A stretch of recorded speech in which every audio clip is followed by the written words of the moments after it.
আরোগ্য ভাইয়ে সওয়াল করে দে কুরবানি গরণর বাদে গুস্তই নরে কি আরা ব্যাকিন হাই ফেলাইম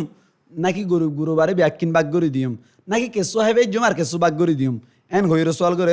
ভাইয়ের সওয়ালের জবাব হইল দে কুরবানির গুস্ত ইন নিজে হন নান জায়েজ আছে কোনো অসুবিধা নাই খাইবারিব তবে মুস্তাহা বললি অনর কুরবানির গুস্ত ইনরে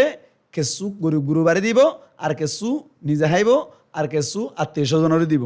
ইহা তবকে আর মুরব্বী কলে এন্দিল্লা গরির তরিকা দেখাই দে কুরবানির গুস্তরে 3 ভাগ গড়ি ফেলাইব 3 ভাগ গড়ি 2 ভাগ গরম মাঝে আনিব কিন্তু 2 ভাগ তুন কেসু আত্মীয় স্বজনরে দিব আর 1 ভাগ এড়ে রাখি আইব ইনরে সমাজের পক্ষতুন ইচ্ছা মোতাবেক গুরুবারে নিজে যাতারা কুরবানি ন করে ইতার ভাগ করে দিব তরিকে ইবা মুরব্বী করে দিবা গুজিবে বেশি সুন্দর এটা কোনো ধরনের সোয়াল না থাকে এতাল্লা বলি কুরবানির গুস্ত এনে নিজে খাই পারে তবে গুরুবারেও কিছু ভাগ করে দেওয়ার নান মুস্তাহাব যদি হনো কি ব্যাকিনে করা হয় বলে হনো কি এক টুকুটার ন দে এনে দিলে হনো অসুবিধা নাই ওই যাই বই তবে মুস্তাহাবি সোয়াব ন হবা এনে বদুয়া অহতা ব্যাকিন হন নান হারামেন ন হারাম নইব হাই ফেলাই হারিব তবে হন নান বহিলি ওইব দেরি এই যাইপা গুরুবারে কিছু ভাগ করে দিলে ইয়ান আব্দল ইয়ান মুস্তাহাবি সোয়াব পাইব মানুষ বেই